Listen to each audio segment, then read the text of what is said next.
ವಿಧಾನಸೌಧದ ಬಳಿ ಕಾರ್ಯಕ್ರಮಕ್ಕೆ ಅದ್ಧೂರಿಯಾಗಿ ಸಿದ್ಧತೆ ಆಗ್ತಾ ಇದೆ. ಇವತ್ತು ಸಂಜೆ 5 ಗಂಟೆಗೆ ಆರ್ಸಿಬಿ ಟೀಮ್ನ ವಿಜಯ ಯಾತ್ರೆ ಇಲ್ಲಾಗತ್ತೆ. ವಿಧಾನಸೌಧ ಟು ಚಿನ್ನಸ್ವಾಮಿ ಸ್ಟೇಡಿಯಂ ತನಕ ಈ ರೂಟ್ ಮ್ಯಾಪ್ ಇದೆ.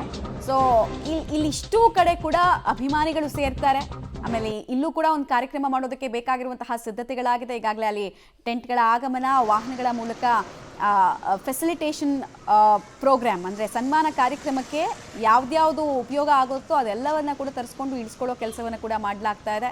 ನಿಧಾನಕ್ಕೆ ರಂಗೇರ್ತಾ ಇದೆ. ಆಮೇಲೆ ಹಬ್ಬದ ವಾತಾವರಣ ಇಡೀ ವರ್ಷದಲ್ಲಿ ನಾವು ಗ್ರ್ಯಾಂಡಾಗಿ ಸೆಲೆಬ್ರೇಟ್ ಮಾಡುವಂತಹ ಅಷ್ಟೂ ಹಬ್ಬಗಳನ್ನು ಒಂದೇ ದಿನ ನಿನ್ನೆಯಿಂದ ನೋಡ್ತಾನೆ ಇದ್ದೀವಿ. ಸುದೀರ್ಘವಾಗಿ ಆ ಖುಷಿಯ ಪಯಣ ಮುಂದುವರಿತಾ ಇದೆ. ಯುದ್ಧ ಗೆದ್ದಷ್ಟೇ ಖುಷಿ ನಮ್ಮ RCB ಟೀಮ್ ಬಗ್ಗೆ ಅಭಿಮಾನ ಇಟ್ಟವ್ರಿಗೆ ಆಗ್ತಾ ಇದೆ. ಈ ಕಾರಣಕ್ಕೆ ಸೆಲೆಬ್ರೇಷನ್ ಮಾಡೋದಕ್ಕೆ ರೀಸನ್ಗಳನ್ನು ಹುಡುಕ್ತಾ ಸೆಲೆಬ್ರೇಷನ್ನ ಗ್ರ್ಯಾಂಡಾಗಿ ಮಾಡ್ತಾ ಇದ್ದಾರೆ. ಸರ್ಕಾರ ಕೂಡ ಇದಕ್ಕೆ ಹೊರತಾಗಿಲ್ಲ. ಡೀಟೇಲ್ಸ್ ಕೊಡ್ತಾರೆ ಮುರಳಿ. ವಿಧಾನಸೌಧದ ಬಳಿ ಕೂಡ ಸೆಲೆಬ್ರೇಷನ್ಗೆ ಬೇಕಾಗಿರುವಂತಹ ಸಿದ್ಧತೆಗಳು ಹೆಂಗಾಗ್ತಾ ಇದೆ ಅನ್ನೋದಕ್ಕೆ ವಿಜುವಲ್ಸ್ ಝಲಕನ್ನು ನೋಡ್ತಾ ಇದ್ವಿ ನಾವು. ಸೊ ಯಾವ ರೀತಿ ಕಾರ್ಯಕ್ರಮ ಇಲ್ಲ ಆಗುತ್ತೆ, ಆಮೇಲೆ ಅದಕ್ಕೆ ಬೇಕಾಗಿರುವಂತಹ ಸಿದ್ಧತೆಗಳು ಹೇಗೆ ಸಾಗ್ತಾ ಇದೆ? ಮಮತಾ, ರೆಡ್ ಆರ್ಮಿಗೆ ರೆಡ್ ಕಾರ್ಪೆಟ್ನ ಸೆಲೆಬ್ರೇಷನ್ ಅನ್ನ ಮಾಡಲಿಕ್ಕೆ ಎಲ್ಲ ರೀತಿಯ ತಯಾರಿಗಳನ್ನ ಮಾಡ್ಕೊಂಡಿದ್ದಾರೆ. ಯಾಕಂದ್ರೆ ಈಗಾಗಲೇ ವಿಧಾನಸೌಧದ ಬಳಿಯಲ್ಲಿ ಗ್ರ್ಯಾಂಡ್ ಸ್ಟೆಪ್ನ ಮುಂದೆ ಸನ್ಮಾನ ಮಾಡಬೇಕು. ಸಂಜೆ 4 ಗಂಟೆಗೆ ಅವರಿಗೆ ಸನ್ಮಾನ ಮಾಡಿ ಅದಾದ ಬಳಿಕ ವಿಧಾನಸೌಧದಿಂದ ಚಿನ್ನಸ್ವಾಮಿ ಸ್ಟೇಡಿಯಂಗೆ ಓಪನ್ ಬಸ್ನಲ್ಲಿ ಅವರನ್ನ ಕರ್ಕೊಂಡು ಹೋಗಬೇಕು ಅಂತೇಳಿ ಎಲ್ಲ ರೀತಿಯ ತಯಾರಿಯನ್ನು ಕೂಡ ಮಾಡ್ಕೊಂಡಿದ್ದಾರೆ. ಅದರ ಜೊತೆಗೆ ಸರ್ಕಾರದಿಂದ ಯಾವ ರೀತಿಯಲ್ಲಿ ಸನ್ಮಾನ ಮಾಡಬೇಕು ಇದೆಲ್ಲ ಕೂಡ ತಯಾರಿಗಳನ್ನ ಮಾಡ್ಕೊಳ್ತಾ ಇರೋಂಥದ್ದು.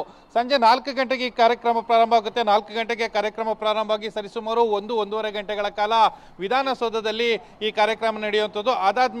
ಅದಾದ ಬಳಿಕ ಓಪನ್ ಬಸ್ನಲ್ಲಿ ಅವರನ್ನ ಕರ್ಕೊಂಡು ಹೋಗಿ ಅಲ್ಲಿ ಚಿನ್ನಸ್ವಾಮಿ ಸ್ಟೇಡಿಯಂನ ಒಳಗಡೆ ಒಂದಷ್ಟು ಕಾರ್ಯಕ್ರಮವನ್ನು ಮಾಡಬೇಕು ಅಂತ ಎಲ್ಲ ರೀತಿಯ ತಯಾರಿಯನ್ನು ಕೂಡ ಮಾಡ್ಕೊಳ್ತಾ ಇರೋಂಥದ್ದು.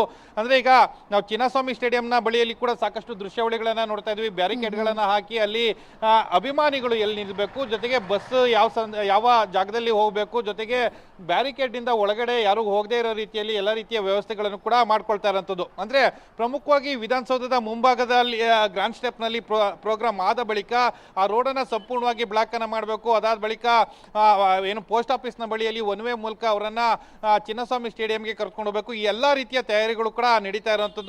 ಆ ಹಿನ್ನೆಲೆಯಲ್ಲಿ ಈಗ ಗ್ರ್ಯಾಂಡ್ ಸ್ಟೆಪ್ ಏನಿತ್ತು ವಿಧಾನಸೌಧದ ಮುಂದೆ ಇರುವಂತಹ ಗ್ರ್ಯಾಂಡ್ ಸ್ಟೆಪ್ ನ ಮುಂದೆಯಲ್ಲಿ ಯಾವ ರೀತಿಯ ತಯಾರಿಯನ್ನ ಮಾಡ್ಕೊಳ್ಬೇಕು ಆ ರೀತಿಯ ತಯಾರಿಯನ್ನ ಈಗಾಗಲೇ ಮಾಡ್ಕೊಳ್ತಾ ಇದ್ದಾರೆ. ಇನ್ನೇನು ಕೆಲವೇ ಕ್ಷಣಗಳಲ್ಲಿ ಕಾರ್ಯಕ್ರಮಕ್ಕೆ ಯಾವ್ಯಾವ ರೀತಿಯ ಸಿದ್ಧತೆಗಳನ್ನ ಮಾಡ್ಕೊಳ್ಬೇಕು. 1:30ಕ್ಕೆ ಟೀಮ್ ಬಂದಿಳಿತಾ ಇದೆ. ಖಾಸಗಿ ಹೋಟೆಲ್ ನಲ್ಲಿ ಅವರು ಉಳ್ಕೊಳ್ತಾರೆ. ಅದಾದ ಬಳಿಕ ಆ ಖಾಸಗಿ ಹೋಟೆಲ್ ನಿಂದ ಸಂಜೆ 4 ಗಂಟೆಗೆ ವಿಧಾನಸೌಧಕ್ಕೆ ಕರ್ಕೊಂಡು ಬಂದು ಅಲ್ಲಿ ಸನ್ಮಾನವನ್ನ ಮಾಡಿ ಮುಂದಿನ ಕಾರ್ಯಕ್ರಮ ಅಂದ್ರೆ RCB ಏನು ಫ್ರಾಂಚೈಸಿಯವರು ಮಾಡ್ಕೊಂಡಿರುವಂತಹ ಕಾರ್ಯಕ್ರಮಗಳಿಂದ ಆ ಕಾರ್ಯಕ್ರಮಗಳನ್ನ ಮುಂದುವರಿಸಲಿಕ್ಕೆ ಎಲ್ಲ ರೀತಿಯ ಸಿದ್ಧತೆಗಳನ್ನು ಕೂಡ ಮಾಡ್ಕೊಂಡಿರುವಂತದ್ದು. ಅದರಲ್ಲೂ ಕೂಡ CM ಸಿದ್ದರಾಮಯ್ಯ RCB ಫ್ಯಾನ್ ಕೂಡ ಹೌದು.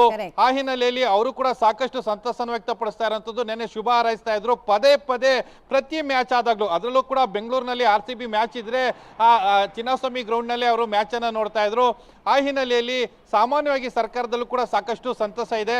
ಆ ಹಿನ್ನೆಲೆಯಲ್ಲಿ ಸನ್ಮಾನವನ್ನ ಮಾಡ್ತಾ ಇರುವಂತದ್ದು. ಇವತ್ತು ಸಂಜೆಗೆ ಇಡೀ ಬೆಂಗಳೂರು ಇನ್ನಷ್ಟು ಕಳೆಗಟ್ಟುವಂತ ಸಾಧ್ಯತೆಗಳು ಹೆಚ್ಚಾಗಿರುವಂತದ್ದು. ಮಮತಾ, ಡೆಫಿನೆಟ್ಲಿ ಮುರಳಿ. ಈಗ ಆಮೇಲೆ ಎರಡನೇ ಪ್ರಶ್ನೆ ಇರೋದು, ಅಲ್ಲಿ ಯಾವ ರೀತಿಯಾಗಿ ಆಲ್ಟರ್ನೇಟಿವ್ ರೋಡ್ ಮ್ಯಾಪ್ಗಳನ್ನು ರೆಡಿ ಮಾಡ್ಕೊಳ್ತಾ ಇದ್ದಾರೆ ಅಂತ. ಬಿಕಾಸ್ ವಿಧಾನಸೌಧ ಅಂತ ಹೇಳಿದ್ರೆ ಕಂಪ್ಲೀಟ್ ಆಗಿ ಅವ್ರು ಆಯ್ಕೆ ಮಾಡ್ಕೊಂಡಿರುವಂತಹ ಟೈಮ್ನಲ್ಲಿ ವಿಪರೀತ ಟ್ರಾಫಿಕ್ ಜಾಮ್ ಆಗುತ್ತೆ.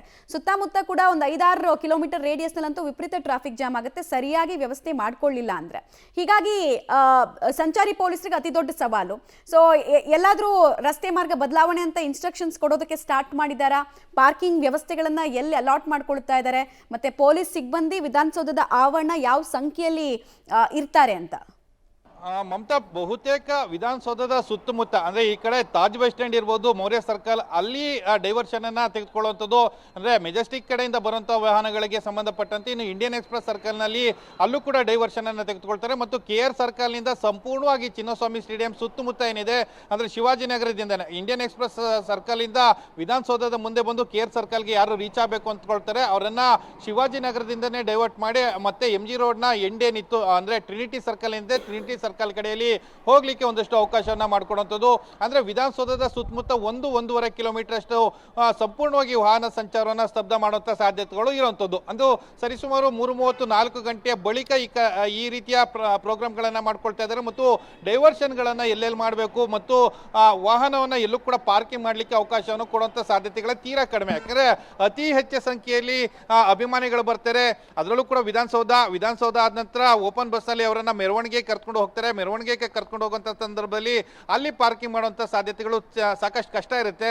ಅಭಿಮಾನಿಗಳೆಲ್ಲ ಇರೋ ಹಿನ್ನೆಲೆಯಲ್ಲಿ ಪಾರ್ಕಿಂಗ್ ಅನ್ನ ಸಂಪೂರ್ಣವಾಗಿ ಸ್ತಬ್ಧವನ್ನ ಮಾಡುವಂತ ಪ್ರಯತ್ನಗಳನ್ನ ಮಾಡ್ತಾ ಇರುವಂತದ್ದು. ಇನ್ನೊಂದು ಸ್ವಲ್ಪ ಹೊತ್ತಿಗೆ ಅಡ್ವೈಸರಿ ಕೂಡ ಬರುವಂತ ಸಾಧ್ಯತೆಗಳಿದಾವೆ. ಟ್ರಾಫಿಕ್ ಪೊಲೀಸರು ಅಡ್ವೈಸರಿಯನ್ನ ಬಿಡುಗಡೆಯನ್ನ ಮಾಡ್ತಾರೆ. ಎಲ್ಲೆಲ್ಲಿ ಡೈವರ್ಷನ್ಗಳು ಮತ್ತು ಎಲ್ಲೆಲ್ಲಿ ಪಾರ್ಕಿಂಗ್ ಅನ್ನ ವ್ಯವಸ್ಥೆ ಮಾಡ್ತೀವಿ ಅನ್ನೋದ್ರ ಬಗ್ಗೆ ಒಂದಷ್ಟು ಚರ್ಚೆಗಳು ಕೂಡ ನಡೀತಾ ಇರುವಂತದ್ದು. ಮಮತಾ. ರೈಟ್, ಧನ್ಯವಾದ ಮುರಳಿ ತಮ್ಮೆಲ್ಲ ಮಾಹಿತಿಗಾಗಿ.